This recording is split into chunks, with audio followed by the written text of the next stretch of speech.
প্রভুর অনুগ্রহ ও শান্তি আপনার সাথে থাকুক। কেন কোরআন আরবিতে প্রকাশিত হয়েছিল? আমাকে বলা হয়েছিল আরবি বিশেষ ভাষা হওয়ায়, এবং যদি ঈশ্বরকে সন্তুষ্ট করতে চান তবে মূল আরবিতে কোরআন আবৃত্তি করতে হবে। যদি আপনি তা বুঝতে না পারেন, যদি আপনি কোরআনকে শেষ বার্তা হিসেবে পড়েন নবীদের পূর্বের বার্তাগুলির শৃঙ্খলে, তবে এটি সবচেয়ে কম সম্ভাব্য ব্যাখ্যা হবে। বরং আপনি এই সিদ্ধান্তে পৌঁছাবেন যে কোরআন আরবিতে প্রকাশিত হয়েছিল শুধুমাত্র যাতে আরবের হিজাজি অঞ্চলের আরবরা এটি বুঝতে পারে। ঈশ্বর, যিনি সমস্ত ভাষার স্রষ্টা এবং লেখক, এমনভাবে যোগাযোগ করেন যাতে তাকে বোঝা যায়। তাই যদি আপনি একজন আরব না হন, তবে আপনার উচিত এর একটি অনুবাদ পড়া, এবং যদি আপনি তা করেন, আপনি দেখবেন যে কোরআন মুসলমানদের আহ্বান জানায় যে যিশু হলেন মসিহা, এবং সুসমাচার হল সমগ্র মানবজাতির জন্য ঈশ্বরের কর্তৃত্বপূর্ণ বাক্য। এবং কোরআন সারও ইহুদি নবী ঈশ্বরের বাক্য ইসরায়েলের 12টি গোত্রের কাছে প্রকাশ করেছিলেন। তারা বিভিন্ন জাতির দীর্ঘ সারির নবী ছিলেন না, যাদের প্রত্যেকের কাছে একজন করে পাঠানো হয়েছিল। ইসলামপন্থীরা বোঝানোর চেষ্টা করে তারা ছিলেন নবীদের একটি লাইন যারা মসিহার দিকে ইঙ্গিত করছিলেন। যখন যিশু এলেন, তিনি অনন্য কিছু করলেন।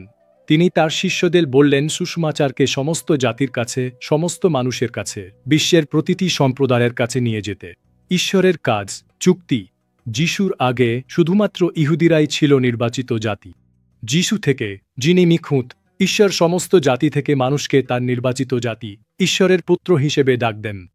এটাই সুসংবাদ, সুসমাচার। জিরমিয়াহ প্রকাশ করেছিলেন, দেখ, দিন আসছে, প্রভু ঘোষণা করেন, যখন আমি একটি নতুন চুক্তি করব। আমি তাদের মধ্যে আমার আইন স্থাপন করব, এবং আমি তাদের হৃদয়ে এটি লিখব। জিরমিয়াহ 31:31। কিভাবে এমন একটি নতুন চুক্তি সম্পন্ন হবে? যদি ঈশ্বর এটি সবার হৃদয়ে লিখেন, তাহলে এর মানে হবে সবার মধ্যে ঈশ্বরের বাক্য থাকবে, শুধুমাত্র নবীদের নয়। এটি মসিহায় বিশ্বাসীদের উপর পবিত্র আত্মার প্রবাহের পূর্বাভাস দিচ্ছে। শেষ দিনে ঈশ্বর বলেন, আমি আমার আত্মা সকল মানুষের উপর ঢেলে দেব। তোমাদের পুত্র ও কন্যারা ভবিষ্যৎবাণী করবে, তোমাদের যুবকেরা দর্শন দেখবে, তোমাদের বৃদ্ধেরা স্বপ্ন দেখবে। প্রেরিত 2:17, যা জোয়েল 2:28-32 পূর্ণতার উদ্ধৃতি। পিতর এই ব্যাখ্যাটি সেই জনতার কাছে প্রদান করেছিলেন যারা প্রেরিতদের এবং যিশুর শিষ্যদের উপর পবিত্র আত্মার আগমন প্রত্যক্ষ করেছিলেন। তাদেরকে ঈশ্বরের বাক্য ভবিষ্যদ্বাণী করার দূত হিসেবে নিয়োগ করেছিলেন, নতুন আল কিতাব লেখার জন্য এবং কোরআনে উল্লেখিত সমস্ত জাতির কাছে প্রেরিত দূত হিসেবে পাঠানোর জন্য। আর হঠাৎ সর্ব থেকে প্রচণ্ড বাতাসের মতো এক শব্দ এলো, আর তারা যেখানে বসেছিল সেই ঘরটা পুরোটা ভরে গেল। আগুনের মতো বিভক্ত জিভ তাদের সামনে দেখা দিল এবং তাদের প্রত্যেকের উপর বসল। আর তারা, যিশুর প্রেরিতরা এবং তাদের সাথে আরও অনেক শিষ্য, সকলেই পবিত্র আত্মায় পূর্ণ হয়ে গেল, এবং আত্মা তাদের যেমন উচ্চারণ দিয়েছিলেন তেমনি অন্যান্য ভাষায় কথা বলতে শুরু করল। প্রেরিত 2:2-4। এবং অবশ্যই আমরা প্রতিটি জাতি, উম্মাহর মধ্যে একজন দূত প্রেরণ করেছি, যারা ঘোষণা করেছিল ঈশ্বরের উপাসনা কর এবং মিথ্যা দেবতাদের এড়িয়ে চল। কুরআন 16:36। এবং আমরা ইতিমধ্যে আপনার আগে দূত প্রেরণ করেছি। কুরআন 40:78। তাহলে মসির চুক্তি শেষ হল এবং জেরেমিয়া ও জোয়েল পূর্বাভাস দিয়েছিলেন মসিহা একটি নতুন চুক্তি শুরু করলেন। নবী যিশাইয়া মসিহার প্রতি ঈশ্বরের প্রতিশ্রুতি আবৃত্তি করেছিলেন, আমি তোমাকে জনগণের জন্য একটি চুক্তি হিসেবে দেব, জাতির জন্য একটি আলো। যিশাইয়া 42:6। তাহলে মসিহা নিজেই নতুন চুক্তি হবেন। কিভাবে একজন মানুষ একটি চুক্তি হতে পারে? যিশাইয়া 42:6। জেরেমিয়া নিশ্চিত করেছেন যে তিনি দাউদের বংশ থেকে আসবেন। আমি দাউদের জন্য একটি ধার্মিক শাখা উত্থাপন করব, এবং এই নামেই তাকে ডাকা হবে, প্রভু আমাদের ধার্মিকতা। জিরমিয়া 23:5-6। তিনি দাউদের বংশ থেকে আসবেন, কিন্তু তিনি সমস্ত জাতির জন্য হবেন চিহ্ন, সমস্ত জাতির জন্য মানদণ্ড হবেন মুক্তির জন্য আসার। সেই দিনে যিশাইয়ের মূল জনগণের জন্য একটি সংকেত হিসেবে দাঁড়াবে। তার কাছে জাতিগুলি মুক্তির জন্য অনুসন্ধান করবে। যিশাইয়া 11:10। এখানে সংকেত হিসেবে অনুবাদিত হিব্রু শব্দটি যুদ্ধক্ষেত্রে উত্থাপিত মানদণ্ডকে নির্দেশ করে, যা নেতার পিছনে সমবেত হওয়ার স্থান নির্দেশ করে। মসিহা সমস্ত জাতির জন্য একটি সংকেত হবেন যাতে তারা ঈশ্বরের এক জনগণ হিসেবে একত্রিত হয়। কোরআন নিশ্চিত করে যে যিশুই সেই মসিহা, অভিষিক্ত রাজা, যিনি রহস্যময়ভাবে জীবন্ত চুক্তি হবেন, মানবজাতি এবং ঈশ্বরের মধ্যে চিহ্ন হবেন, যাতে সৃষ্টিকর্তার সাথে সম্পর্ক পুনরুদ্ধার করে পুরো বিশ্বকে একত্রিত করা যায়। এবং আমরা তাকে, যিশুকে, মানবতার জন্য একটি চিহ্ন এবং আমাদের পক্ষ থেকে একটি করুণা করব। এটি একটি নির্ধারিত বিষয়। কুরআন 19:21। কিন্তু যিশু জীবন্ত চুক্তি, ঈশ্বর এবং মানবজাতির মধ্যে একটি বাধ্যতামূলক চুক্তি।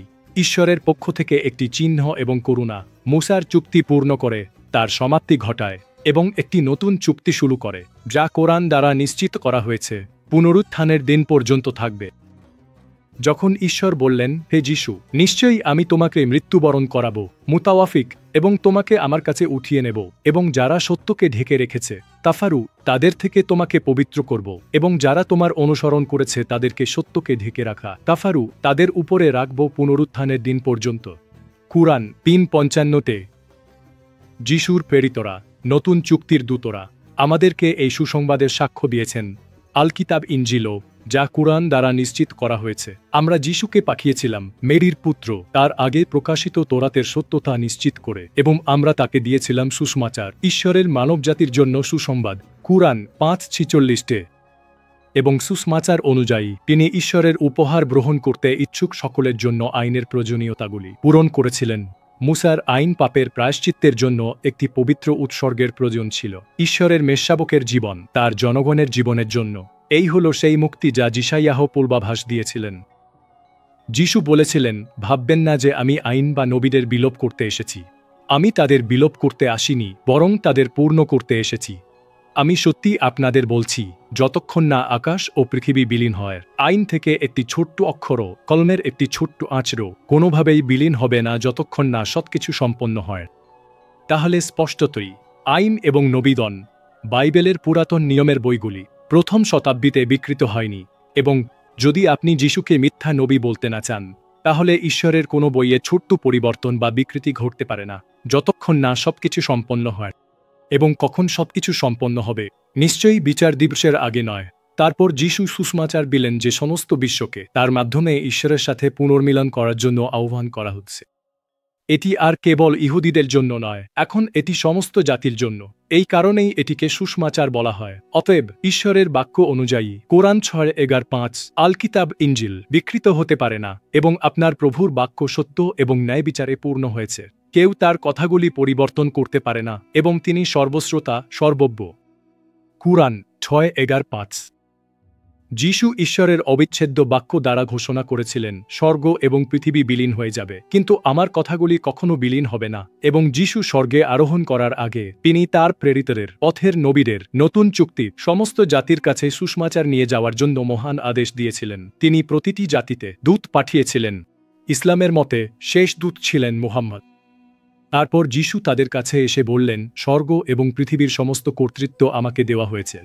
অতএব তোমরা যাও এবং সমস্ত জাতির শিষ্য তৈরি করো, তাদের পিতার, পুত্রের এবং পবিত্র আত্মার নামে বাপ্তিস্ম দাও, এবং আমি তোমাদের যা আদেশ দিয়েছি তা পালন করতে শেখাও।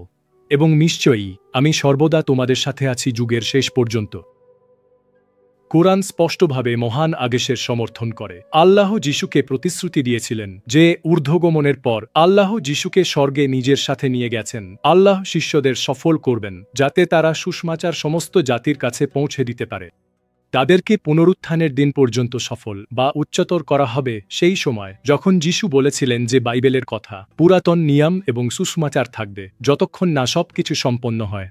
আল্লাহ বলেছিলেন, হে যিশু, নিশ্চয়ই আমি তোমাকে মৃত্যুবরণ করাব এবং তোমাকে আমার কাছে উঠিয়ে নেব, শরীরের ঊর্ধ্বগমন স্বর্গে যা প্রেরিতরা প্রত্যক্ষ করেছিলেন, এবং তোমাকে আমার কাছে উঠিয়ে নেব, এবং যারা সত্যকে ঢেকে রেখেছে তাদের থেকে তোমাকে পবিত্র করব।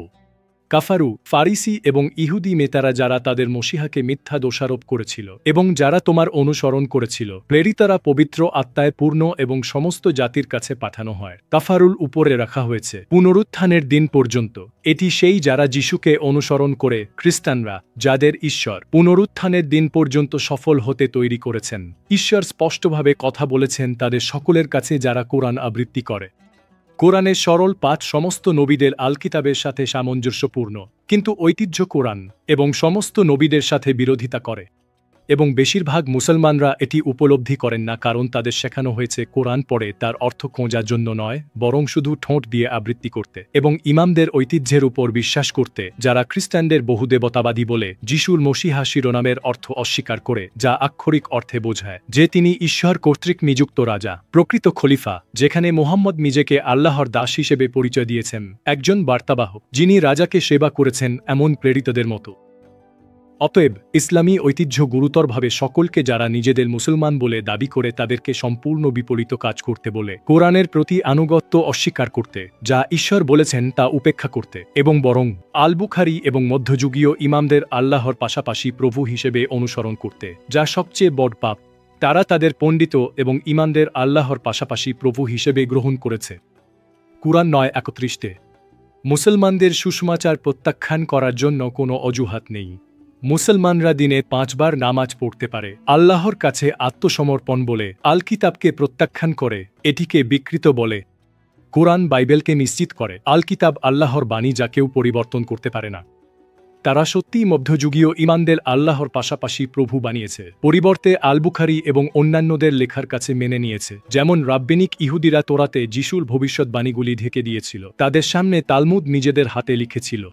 ইসলামিক পণ্ডিতরা কোরআনের সত্যকে ঢেকে দিয়েছে এবং এমন ঐতিহ্য শিখিয়েছে যা আল্লাহর বাণীকে অস্বীকার করে। আপনি যদি মনে করেন আমি ভুল, তাহলে একটি মন্তব্য করুন, নিজে কোরআন পড়ুন এবং দেখুন যে আল্লাহ এটি স্পষ্ট এবং পরিষ্কার করেছেন। চলুন এটি একবার দেখে নিই। প্রথমে আমি আপনাকে দেখাই যে মুহাম্মদ ছিলেন প্রাচীন যুগের শেষ জনগোষ্ঠীর কাছে একজন বার্তাবাহক। মহান কমিশন পূরণ করে মধ্যযুগের পূর্বে সেই ইতিহাসের যুগ সম্পন্ন করেছিলেন। তাহলে কেন কোরআন আরবিতে প্রকাশিত হয়েছিল?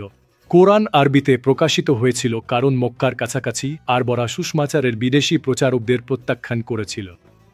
আল্লাহ মুহাম্মদকে সরাসরি বার্তা দিয়ে পাঠিয়েছিলেন, আল্লাহর দিকে আহ্বান জানিয়ে, এবং তাদেরকে বিদেশি আল কিতাব, তাওরাত এবং সুসমাচার গ্রহণের জন্য প্রস্তুত করেছিলেন, যিনি সমস্ত সৃষ্টির উপর আছেন। নিশ্চয়ই আমরা তোমাকে সত্যের সাথে পাঠিয়েছি সুসংবাদদাতা এবং সতর্ককারী হিসেবে, এবং কোনো সম্প্রদায় উন্মাহ নেই যার মধ্যে অবশ্যই একজন সতর্ককারী অতিবাহিত হয়নি। এবং যদি তারা তোমাকে অস্বীকার করে, তবে অবশ্যই তাদের পূর্ববর্তীরা অস্বীকার করেছিল। তাদের কাছে তাদের রসুলগণ স্পষ্ট প্রমাণ এবং ধর্মগ্রন্থ, জবুর এবং আলোকিত বই আল কিতাব আলমুনিম নিয়ে এসেছিলেন। কোরআন 35:24-25 এই আয়াতটি কি বলছে? স্পষ্টভাবে বলে যে জাতি, জনগণ, গোষ্ঠী বা উম্মাহ একজন রসুল পেয়েছে। যিশুর কমিশনের মাধ্যমে প্রতিটি জাতিতে প্রেরিত একজন সুসমাচার প্রচারক, এবং মুহাম্মদ তাদের মধ্যে একজন, এবং তাকে কি করতে পাঠানো হয়েছিল? সুসংবাদদাতা হতে। তুমি সেই বাক্যাংশ গ্রিক ভাষার অনুবাদে তুমি মূল শব্দ পাবেন যার অর্থ সুসমাচার। কোরআন অনুযায়ী মুহাম্মদ সেই রসুলদের একজন যিনি সমস্ত জাতিতে সুসমাচারদাতা হিসেবে প্রেরিত হয়েছিলেন। যিশু স্বর্গে আরোহণের আগে তিনি শিষ্যদের সব ব্যাখ্যা করেছিলেন যাতে ঠিকভাবে ঈশ্বরের রাজ্যটি শিক্ষা দিতে পারে। তিনি তাদের বললেন, এটাই আমি তোমাদের বলেছিলাম যখন আমি এখনও তোমাদের সাথে ছিলাম, যা কিছু আমার সম্পর্কে মুসার আইন, নবী এবং গীতসংহিতায় লেখা আছে তা সব পূর্ণ হতে হবে। তারপর তিনি তাদের মন খুলে দিলেন যাতে তারা শাস্ত্রগুলি বুঝতে পারে। তিনি তাদের বললেন, এটাই লেখা আছে, মসিহা কষ্ট ভোগ করবেন এবং তৃতীয় দিনে মৃতদের মধ্য থেকে উঠবেন, এবং পাপের ক্ষমার জন্য অনুতাপ তার নামে সমস্ত জাতির কাছে প্রচার করা হবে, জেরুসালেম থেকে শুরু করে। তোমরা এই বিষয়গুলির সাক্ষী। আমি তোমাদের কাছে পাঠাব যা আমার পিতা প্রতিশ্রুতি দিয়েছেন, পবিত্র আত্মার শক্তি। কিন্তু শহরে থাকো যতক্ষণ না তোমরা উপর থেকে শক্তি দ্বারা আবৃত হও। যখন তিনি তাদের বেথানির আশেপাশে নিয়ে গেলেন, তিনি তার হাত তুলে তাদের আশীর্বাদ করলেন। যখন তিনি তাদের আশীর্বাদ করছিলেন, তিনি তাদের ছেড়ে গেলেন এবং স্বর্গে উঠিয়ে নেওয়া হলেন। তখন তারা তাকে উপাসনা করল এবং মহান আনন্দের সাথে জেরুসালেমে ফিরে গেল, এবং তারা মন্দিরে নিয়মিত থাকল, ঈশ্বরের প্রশংসা করল। কুরআনে সূরা 35-25 ফিরে তাকালে আমরা কি আরও প্রমাণ দেখতে পাই যে এই আয়াতটি খ্রিস্টান প্রচারকদের সম্পর্কে, যারা সকল জাতির মধ্যে সুসংবাদ, সুসমাচার নিয়ে আসছেন।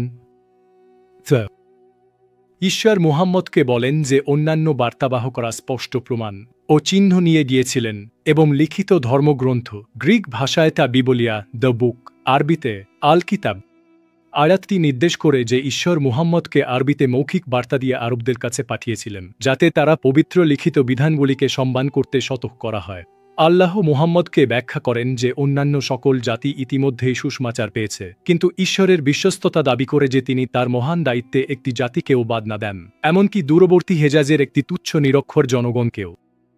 মুহাম্মদের সময়ের এই ঘটনার পাঠ ইতিহাসের সাথে সামঞ্জস্যপূর্ণ। যদি তারা আরবরা নিরক্ষর আরব বার্তাবাহককে অস্বীকার করে, তাদের কোনো অজুহাত থাকবে না। তারা আপনাকেই অস্বীকার করছে না, বরং সমস্ত বার্তাবাহকদেরও অস্বীকার করছে যারা লিখিত বিধান বাইবেল আল কিতাব পেয়েছেন, যা আপনি তাদের মান্য করার জন্য নিশ্চিত করতে পাঠানো হয়েছেন। তিনি সত্যের মধ্যে আপনাকে বইটি পাঠিয়েছেন যা এর আগে ছিল তা নিশ্চিত করে, এবং তিনি তোরাত ও সুসমাচার পাঠিয়েছেন। কেউ তার কথাগুলি পরিবর্তন করতে পারে না।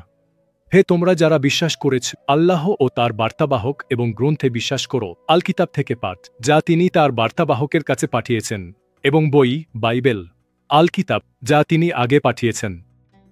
যে কেউ সত্যকে ঢেকে রাখে কাফারাহ আল্লাহর মধ্যে তার বইগুলোকে বিকৃত বলে, তার ফেরেশতাদের, তার বইগুলোকে, নবীদের কুতুব, তার বার্তাবাহকদের এবং শেষ দিনকে অস্বীকার করে, সে সত্যিই পথভ্রষ্ট হয়েছে। আমরা তাদের মধ্যে কোনো পার্থক্য করি না এবং তার কাছে আমরা আত্মসমর্পণ করি। আল্লাহর বাণী যা নবীদের কাছে প্রকাশিত হয়েছে তা বিকৃত বলে দাবি করা এবং শুধুমাত্র শেষ বার্তাবাহককে অনুসরণ করা উচিত বলে বলা, আল্লাহর বার্তাবাহক এবং তার বইগুলোর মধ্যে বড় পার্থক্য তৈরি করা, এবং কুরআন মুহাম্মদের বার্তা এত স্পষ্ট যখন কিছুই দাঁড়ানো নেই। মুহাম্মদের আগে আল কিতাব এবং মক্কার আরবদের মধ্যে একটি বাধা ছিল। এটি ছিল একটি বিদেশি বই, কিন্তু ভাষা আর কোনো বাধা হবে না। মুহাম্মদ আরবিতে মৌখিক সুসংবাদ সুসমাচার প্রদান করেছিলেন এবং তিনি নিশ্চিত করেছিলেন যে বিদেশি ধর্মগ্রন্থ আল্লাহর আল কিতাব, যা বহু আগে কলম দ্বারা হিব্রু, আরামাইক এবং গ্রিক ভাষায় দেওয়া হয়েছিল এবং অন্যান্য ভাষার অনুবাদে, যদিও আরবি নয়, আল্লাহর বাণী, প্রকৃতপক্ষে ঈশ্বরের লিখিত বিধান। প্রেরিতরা প্রমাণ, চিহ্ন এবং বিস্ময়কর কাজ প্রদান করেছিলেন যা প্রেরিতদের কার্যাবলীর বইয়ে বিস্তারিতভাবে উল্লেখ করা হয়েছে, যা আল কিতাবে অন্তর্ভুক্ত। আল্লাহর প্রামাণিক বাণী। যদিও আপনি মূসা এবং যিশুর অলৌকিক ঘটনাগুলির সাথে পরিচিত হতে পারেন, নতুন নিয়মের লেখক প্রেরিতরাও শক্তিশালী চিহ্ন প্রদর্শন করেছিলেন। প্রেরিতদের কার্যাবলীর বইয়ে অনেকগুলি রেকর্ড করা হয়েছে। পিতরের ছায়ায় অসুস্থরা সুস্থ হয়ে উঠেছিল, প্রেরিত কোয়ার্টার 5টে, এবং পলের ত্বকে স্পর্শ করা রুমাল রোগ নিরাময় করেছিল, প্রেরিত 19-11টে বিয়োগবার, হুঁড়া এবং অন্ধদের সুস্থ করেছিল, দানবদের তাড়িয়ে দিয়েছিল এবং মসিহের নামে মৃতদের জীবিত করেছিল। এমন প্রমাণগুলি লিখিত বাণীর ঐশ্বরিক উৎসকে নিশ্চিত করে। অশিক্ষিত আরবরা আর অজ্ঞতার দাবি করতে পারত না, কারণ তাদের মধ্য থেকে একজন অশিক্ষিত মুহাম্মদ বইয়ের আয়াত আবৃত্তি করতেন সুসমাচার নিশ্চিত করার জন্য। যদি আল্লাহ অন্য কোনো পদ্ধতি বেছে নিতেন, আরবদের অজুহাত থাকত। কোরআন নিশ্চিত করে যে একজন বিদেশি আরবি বললে তাকে প্রত্যাখ্যান করা হবে, এবং একজন আরব যদি বিদেশি বই বহন করে তাকেও বাতিল করা হবে। শুধুমাত্র একজন অশিক্ষিত ব্যক্তি মক্কায় নির্ভুল আরবি আবৃত্তি করতেন, সমস্ত অজুহাত সরাতে পারতেন। যদি তারা এখন বার্তাটি প্রত্যাখ্যান করে, তবে তা শুধুমাত্র তাদের বধিরতা ও অন্ধতার জন্য। আর যদি আমরা এটিকে বিদেশি কোরআন বানাতাম, তবে তারা বলতো, কেন আয়াতগুলি আমাদের ভাষায় বিস্তারিত হয়নি? এটি কি একটি বিদেশি আবৃত্তি এবং একজন আরব বার্তাবাহক? বলুন, এটি বিশ্বাসীদের জন্য একটি পথ নির্দেশিকা এবং আরোগ্য। আর যারা বিশ্বাস করে না, তাদের কানে বধিরতা এবং তাদের উপর অন্ধত্ব, তাদেরকে দূরবর্তী স্থান থেকে ডাকা হচ্ছে। যদি আমরা এটিকে একটি আরবি কোরআন বানাতাম, এটি সরাসরি নিশ্চিত করে যে যে কোনো ভাষায় বার্তা প্রকাশ করা ঈশ্বরের ক্ষমতার মধ্যে ছিল, কিন্তু আরবরা এটি একটি বিদেশি ভাষায় হলে তা প্রত্যাখ্যান করত। এটি বোঝায় যে আরবি ভাষার নির্বাচন ছিল কৌশলবদ্ধ। এটি ছিল একটি নির্দিষ্ট জনগোষ্ঠীর কাছে পৌঁছানোর ব্যাপার, যাতে তারা কোনো অজুহাত দিতে না পারে। আরবদের জন্য আরবি ভাষা নির্বাচিত হয়েছিল, যারা একটি বিদেশি ভাষা প্রত্যাখ্যান করত, এবং বিদেশি ভাষায় দেওয়া তাওরাত এবং ইঞ্জিল নিশ্চিত করা হয়েছিল, যা বিদেশিরা মৌখিকভাবে গ্রহণ করতে পারত এবং তা মুহাম্মদের উম্মাহকে পড়ার সময় অনুবাদ করতে পারত। অতএব আমরা দেখি যে ঈশ্বরের অগ্রাধিকার হল তাঁর বাক্যটি বোঝা, কোনো ঐশ্বরিক ভাষায় সংরক্ষিত নয়, বরং যে কোনো ভাষায় বোঝার সাথে গ্রহণ করা। আরবি ছিল শেষ অপ্রাপ্ত জনগোষ্ঠীতে পৌঁছানোর একটি মাধ্যম, নিজেই কোনো পবিত্র শেষ নয়। অতএব ঈশ্বর একজন আরব দূতকে আরবি বার্তা সহ পাঠিয়েছিলেন, কিন্তু এটি একটি মৌখিক আবৃত্তি কুরআন হতে হবে, কোনো লিখিত বই নয়। কুরআন জুড়ে বার্তাটি সঙ্গতিপূর্ণ। হেজাজি আরবরা, যারা গর্বিত মৌখিক সংস্কৃতির অধিকারী এবং বহিরাগতদের প্রতি গভীর অবিশ্বাসী, তাদের নিজেদের মধ্য থেকে একজন নিরক্ষর নবীর প্রয়োজন ছিল। শুধুমাত্র তাদের উপভাষায় একটি স্পষ্ট আরবি মৌখিক প্রকাশ তাদের কাছে পৌঁছাতে পারত, এবং যদি তারা এখনও এটি প্রত্যাখ্যান করে, তবে তাদের কোনো অজুহাত থাকবে না। নিশ্চয়ই আমরা এই কুরআনকে তোমার নিজের ভাষায় সহজ করে দিয়েছি, হে নবী, যাতে তারা সচেতন হতে পারে। কুরআন ও ঈশ্বরের বার্তা আমাদের নিজস্ব ভাষায় পড়া ও যা এটি প্রকৃতপক্ষে জানায় তা মেনে চলা উচিত, বরং শুধু আরবিতে আবৃত্তি করা এবং ঐতিহ্য অনুসরণ করা যা আল্লাহর আল কিতাবকে বিকৃত বলে। যদি আপনি একজন স্থানীয় আরব ভাষাভাষী হন, কুরআন পড়ুন এবং তা মেনে চলুন। আল্লাহর সমস্ত বই যা তা সকল বার্তাবাহকদের মাধ্যমে প্রকাশিত হয়েছে তা মেনে চলুন।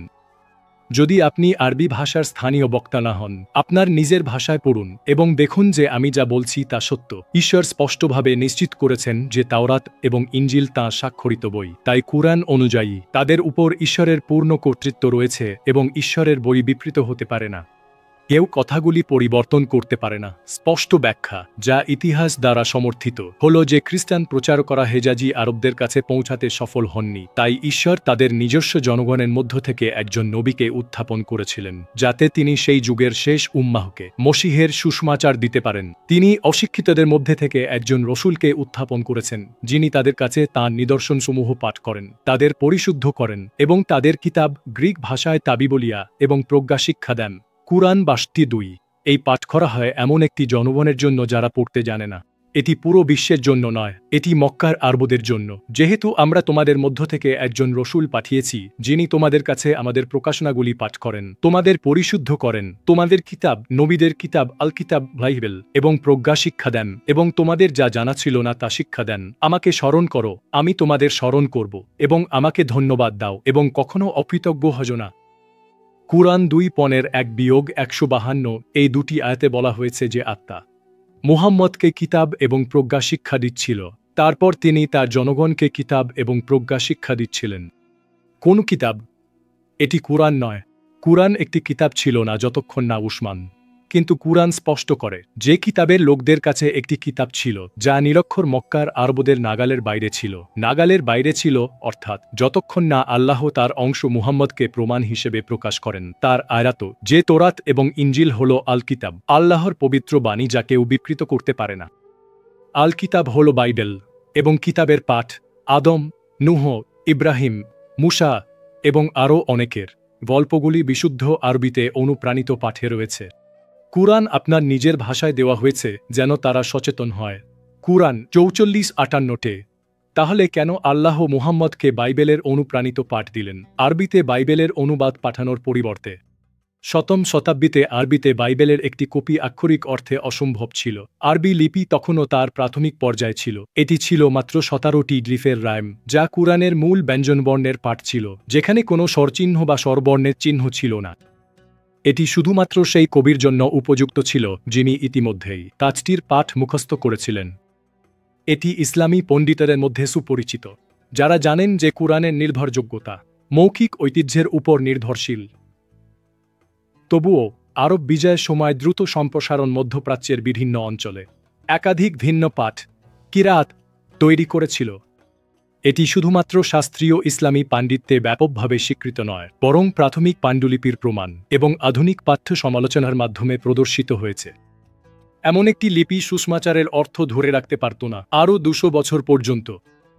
অতএব আল কিতাব থেকে একটি মৌখিক পাঠ, অর্থাৎ কিতাবের লোকদের বই থেকে প্রয়োজন ছিল। ইহুদিদের আল কিতাবে মসীহ এবং ঈশ্বরের পরিকল্পনা সম্পর্কে অসংখ্য ভবিষ্যৎবাণী রয়েছে, যা মসীহের নতুন চুক্তির অধীনে তার লোকদের মুক্তি দেবে। কিন্তু এটি সব দেখতে হলে ঘনিষ্ঠভাবে পড়া প্রয়োজন। আপনার বোঝাপড়া প্রয়োজন ছিল।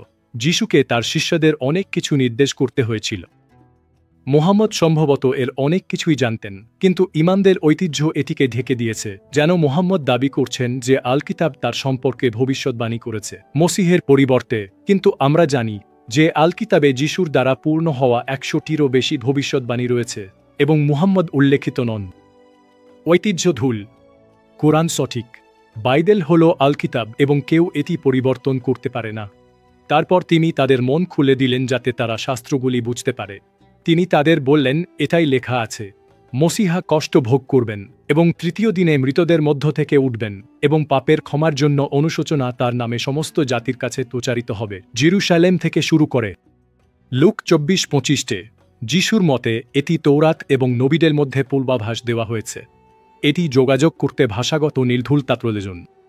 যদি ধারণাগুলি ভুলভাবে উপস্থাপিত হতো তাহলে একটি সমন্বিত মিথ্যা ধর্ম অনিবার্য হয়ে উঠত এবং মক্কার আশেপাশের আরবদের কাছে সুসমাচার গ্রহণ না করার অজুহাত থাকত। তাই মক্কার আরবীয় উপভাষায় মৌখিক আবৃত্তি প্রয়োজন ছিল। এবং সেই আবৃত্তি কি ছিল? বার্তাটি ছিল সহজ। শুধুমাত্র একজন ঈশ্বর আছেন, তিনি সহ্য করবেন না যে আপনি ধর্মীয় নেতা, রাব্বি, সন্ন্যাসী বা ইমামদের আল্লাহ ছাড়া প্রভু বানান, কারণ তার কোনো অংশীদার নেই। আপনাকে সমস্ত মূর্তি এবং মিথ্যা দেবতাদের প্রত্যাখ্যান করতে হবে। কোনো দেবী বা অর্ধদেবতা বা পারিবারিক দেবতা নেই, আর কোনো অংশীদার নেই। এবং যিশু মানবজাতির জন্য একটি চিহ্ন। তিনি ঈশ্বরের রাজ্যের মসিহা, রাজাদের রাজা। কিন্তু তিনি আল্লাহ ছাড়া অন্য কোনো দেবতা নন। হ্যাঁ, এই সবই কোরআনে শেখানো হয়েছে। এবং এছাড়াও বার্তাটি নিশ্চিত করে যে যিনি মুহাম্মদকে এইসব প্রকাশ করেছেন তিনিই হলেন কিতাবের লোকদের ঈশ্বর, একটি বিদেশি জাতি যাদেরকে ঈশ্বর বহু বই অনেক আগে প্রকাশ করেছিলেন কোরআনের মতে। কোরআন এই বইগুলোকে নিশ্চিত করে এবং মুসলমানদের নির্দেশ দেয় যে তারা যেন কোনো পার্থক্য না করে, সমস্ত বইয়ের প্রতি আত্মসমর্পণ করে। হে বিশ্বাসীগণ, আল্লাহ রসুলের প্রতি যে বই তিনি প্রকাশ করেছেন এবং পূর্বে যে শাস্ত্রগুলো তিনি প্রকাশ করেছেন সেগুলোর প্রতি বিশ্বাস রাখো। নিশ্চয়ই যে কেউ আল্লাহ, ফেরেশতাগণ, বইগুলো, রসুলগণ এবং শেষ দিনের প্রতি অস্বীকার করে সে স্পষ্টতই পথভ্রষ্ট হয়েছে। কুরআন 4:6। তাহলে কোরআন ঈশ্বরের প্রকৃতির কিছু প্রকাশ করে। ঈশ্বর ন্যায়পরায়ণ। তিনি নিশ্চিত করেন যে সবাই তার বাণী পায়। প্রচার করা ব্যর্থ হয়েছিল কারণ আরবি সুসমাচার ছিল না।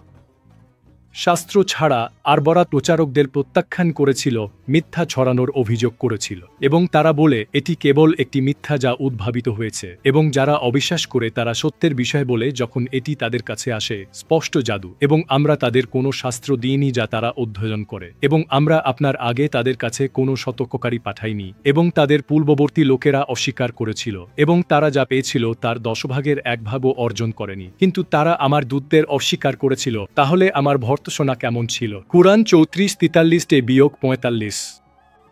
এই আয়াতে আমরা দুটি আরব গোষ্ঠী দেখতে পাই। একটি যাদের কাছে প্রচার করছে এবং অন্যটি আরবদের বোঝায় যারা প্রচারকদের শুনেছে তাদের অনুসরণ না করতে, কারণ তারা চায় যে তোমাদের পিতৃপুরুষরা যা পূজা করত তা থেকে তোমাদের দূরে সরিয়ে রাখতে। তাদের যুক্তি মনে হয় যে প্রচার করা বহিরাগত, যারা আরব পূর্বপুরুষদের অসম্মান করছে। প্রচার করা ছিলেন বিদেশি যারা আরবিকে দ্বিতীয় ভাষা হিসেবে বলতে পারত, কিন্তু বিদেশি হিসেবে তারা আরব সংস্কৃতির প্রতি সংবেদনশীল ছিল না। একজন আরব প্রচারক ব্যর্থ হতো, বহিরাগত হিসেবে অসম্মানিত হতো যে সংস্কৃতিকে সম্মান করত না। একজন আরব যদি একটি বিদেশি বই, গ্রিক, আরামাইক বা সিরিয়াত বাইবেল নিয়ে আসত তবে তাদেরকে বোঝাতে ব্যর্থ হতো। আর যদি আমরা এটি আরবদের কারো উপর অবতীর্ণ করতাম এবং সে তাদের কাছে এটি আবৃত্তি করত তবে তারা এতে বিশ্বাসী হতো না। কুরআন 26:19-8-199। অতএব এই শেষ জনগোষ্ঠীতে পৌঁছানোর জন্য ঈশ্বর একটি অনুপ্রাণিত বার্তাবাহক পাঠাবেন যিনি বাইবেলের মৌখিক স্মরণ করিয়ে দেবেন এবং বিশুদ্ধ ও স্পষ্ট আরবিতে শতক করবেন। এটি স্পষ্ট যে কুরআন মক্কার আরবি উপভাষায় দেওয়া হয়েছিল যাতে তারা কোনো অজুহাত না পায়। ঈশ্বর চান যে সমস্ত মানুষ তার বইগুলি গ্রহণ করুক তাদের নিজস্ব ভাষায়। অতএব আমরা এটি তোমার ভাষায় সহজ করে দিয়েছি যাতে তারা সতর্ক হতে পারে। কুরআন 14:4। তাহলে কি মুসলমানরা যারা প্রাচীন আরবি ভাষায় সাবলীল নয় তারা কি ঈশ্বরের আদেশে আরবি কুরআন না বুঝে পড়বে? নাকি এটি শুধুমাত্র ইমামদের দ্বারা প্রয়োজন যাতে বিশ্বাসীরা অজ্ঞতায় থাকে? আমি মনে করি কুরআন স্পষ্ট। ঈশ্বর চান যে সমস্ত মানুষ তার বাণী সম্পূর্ণ বোঝার সাথে তাদের নিজস্ব ভাষায় পড়ুক যাতে এটি সহজ হয় এবং আপনি সতর্কতাগুলি মেনে চলতে পারেন। সেই সতর্কতা যে আপনাকে ঈশ্বরের সমস্ত বই মেনে চলতে হবে। যে বার্তা মোহাম্মদ দিয়েছিলেন তা ছিল সুসংবাদ, মসিহের সুসমাচার। এবং আজকের দিনে এমন জাতির মানুষের কি হবে যাদের মোহাম্মদের সময়ে জানা ছিল না? ঈশ্বর একজন দূত পাঠাবেন, একজন সুসমাচার প্রচারক যিনি আপনার ভাষায় কথা বলবেন এবং আপনাকে সুসমাচার দেবেন। ঈশ্বরের প্রতিশ্রুতি, মহান আদেশ সমস্ত জাতিকে মসিহের রাজাদের রাজা শিষ্য বানানোর জন্য, এবং আমরা কোনো দূত পাঠাইনি তার জাতির ভাষা ছাড়া যাতে সে তাদের কাছে স্পষ্ট করতে পারে। এবং প্রতিটি জাতির জন্য একজন দূত আছে, তাই যখন তাদের দূত আসবে তখন তাদের মধ্যে ন্যায়বিচার সহকারে বিচার করা হবে এবং তাদের প্রতি অন্যায় করা হবে না। এবং অবশ্যই আমরা প্রতিটি জাতিতে একজন দূত পাঠিয়েছি। এটি সুসমাচারের সাথে সম্পূর্ণ সামঞ্জস্যপূর্ণ। প্রচারকরা জাতিতে পাঠানো হয়েছিল। সম্ভবত তারা সেই জাতির ভাষা জানত, অথবা তারা সেই জাতির শিক্ষিত সাথে লিঙ্গুয়া ফ্রাঙ্কা ব্যবহার করতে পারত, স্থানীয় দূতদের গড়ে তোলার জন্য যারা স্থানীয় ভাষায় স্বচ্ছন্দে কথা বলতে পারত এবং এমনকি তাদের নিজস্ব মানুষের জন্য সুসমাচার অনুবাদ করতে পারত। আমরা মুহাম্মদের গল্প থেকে জানি যে প্রচারক মক্কা এবং আশেপাশের এলাকায় পৌঁছাতে পারেনি, কারণ মুহাম্মদের নবুয়াতের প্রমাণ ছিল যে তিনি একজন নিরক্ষর অশিক্ষিত ব্যক্তি, যিনি বাইবেলের কোনো জ্ঞান রাখতেন না। তিনি আল কিতাব, বাইবেল থেকে মৌখিক কোরআন হিসেবে এটি আবৃত্তি করতে পারতেন। তাহলে তিনি খ্রিস্টান প্রচারকের প্রচার শুনে তার বার্তা পাননি। আত্মা সরাসরি মুহাম্মদের সাথে কথা বলেছিল এবং তাকে দূরবর্তী মক্কার হিজাজি আরবদের জাতিগত অভ্যন্তরীণ হিসেবে কমিশন দিয়েছিল। তাহলে কেন একজন সাধারণ প্রচারক মক্কায় যাননি, যেমন তারা বিশ্বের বাকি অংশে গিয়েছিলেন? এটি চেষ্টা করার অভাব থেকে ছিল না, কিন্তু মরুভূমি ছিল কঠোর এবং যারা এটি নিয়ন্ত্রণ করত সেই উপজাতীয় আর বেদুইন যুদ্ধবাজরা ছিল আরও কঠিন। আত্মা মুহাম্মদকে জানায় যে অনেক জাতি বিশ্বাস করেছিল। সপ্তম শতাব্দী পর্যন্ত দক্ষিণ ইউরোপ, এশিয়া মাইনর, সিরিয়া, লেবান, প্যালেস্টাইন, মিশর এবং উত্তর আফ্রিকা ছিল প্রধানত খ্রিস্টান। আরব উপদ্বীপে মিশ্র ফলাফল ছিল। ভূখণ্ডের কারণে অনেক দূরবর্তী অঞ্চল হয়ে উঠেছিল এমন মরুদ্যান আশ্রয়স্থল, যেখানে গোষ্ঠী খ্রিস্টান বার্তাকে তাদের নিজস্ব পৌত্তলিক ধারণার সাথে মিশিয়ে দিয়েছিল। আল্লাহ ছাড়াও যিশু এবং মেরিকে অন্যান্য দেবতা হিসেবে পূজা করত। মুহাম্মদকে পাঠানো হয়েছিল এই ত্রৈতবাদী ধর্মবিরোধীদের সংশোধন করার জন্য, যারা তিনটি দেবতা বলত। ইমামরা শেখাতেন যে এই ধরনের আয়াতগুলি খ্রিস্ট ধর্মের বিরুদ্ধে, কিন্তু এটি স্পষ্টতই মিথ্যা। মুসলমানদের কাছে খ্রিস্টানদের বহুদেবতাবাদী ভাবা হতে পারে, কিন্তু আজ আর তা নেই। আল্লাহ জিজ্ঞাসা করবেন, হে ঈসা, তুমি কি লোকদের বলেছিলে আমাকে এবং আমার মাকে আল্লাহ ছাড়া দুই দেবতা হিসেবে গ্রহণ করো? নিশ্চিতভাবে এই অলংকারিক শিরকের প্রতিবাদ কোনো খ্রিস্টান গোষ্ঠীর সাথে সম্পর্কিত নয়, কিন্তু এটি সুসমাচার ভুল বোঝার ঝুঁকি প্রদর্শন করে। আত্মা মুহাম্মদকে ভূমি ভ্রমণ করতে বলে, সম্ভবত হিজাজের আশেপাশের ভূমি, যেখানে সুসমাচার প্রচারক সুসমাচার নিয়ে গিয়েছিলেন এবং যেখানে এই সমন্বিত ভ্রান্ত গোষ্ঠীগুলি ছিল, যাতে তিনি নিজের চোখে দেখতে পারেন এবং বুঝতে পারেন কেন প্রচারক ব্যর্থ হয়েছিলেন। ভূমিতে ভ্রমণ কর এবং অস্বীকারীদের পরিণতির প্রকৃতি দেখ। তাদের কোনো সাহায্যকারী নেই এবং তারা আল্লাহর নামে তাদের সবচেয়ে শক্তিশালী শপথ করে যে আল্লাহ মৃতদের পুনরুত্থিত করবেন না। কিন্তু হ্যাঁ, এটি তার উপর একটি সত্য প্রতিশ্রুতি, কিন্তু অধিকাংশ মানুষ তা জানে না। কুরআন 16-6-8 আয়াতটি সুসমাচারের আলোকে ব্যাখ্যা করুন। প্রচারকরা অন্তত দুটি বিষয় শেয়ার করেছিলেন: মূর্তি ও মিথ্যা দেবতা পরিত্যাগ ও বিশ্বাস স্থাপন করা যিনি মারা গিয়ে পুনরুত্থিত।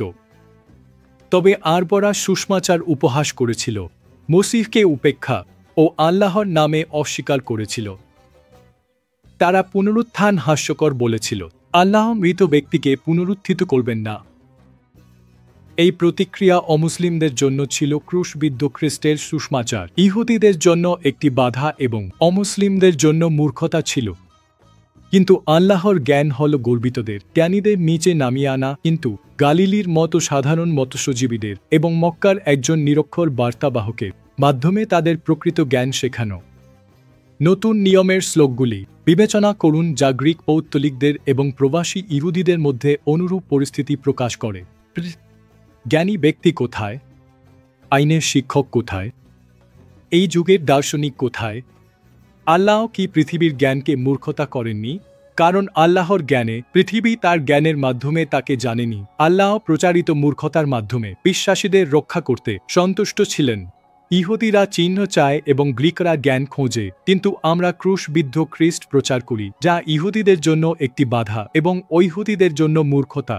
কিন্তু যাদের আল্লাহ ডেকেছেন, উভয় ইহুদি এবং গ্রিকদের জন্য খ্রিস্ট আল্লাহর শক্তি এবং আল্লাহর জ্ঞান। 1 কুরিন্থীয় 20-25। তাহলে আবার কোরআন সুসমাচারের বর্ণনাকে সমর্থন করছে। প্রচারকরা বিশ্বব্যাপী জাতিদের মূর্তি ত্যাগ করে যিশু মসিহের মাধ্যমে প্রকাশিত একমাত্র সত্য আল্লাহর উপাসনা করতে শিখিয়েছিলেন। খ্রিস্ট ধর্মের বিভিন্ন রূপ আরব উপদ্বীপ জুড়ে ছড়িয়ে পড়েছিল, যার ফলে মূর্তি মন্দিরগুলি পরিত্যক্ত বা ধ্বংস হয়ে গিয়েছিল, যা আলবে কাবা নামে পরিচিত। মক্কার একটি ছাড়া, যা পৌত্তনিকতার শেষ অবশিষ্ট দুর্গ ছিল, এবং আমরা কোনো বার্তাবাহক পাঠাইনি তা জাতির ভাষায় স্পষ্টভাবে বোঝানোর জন্য।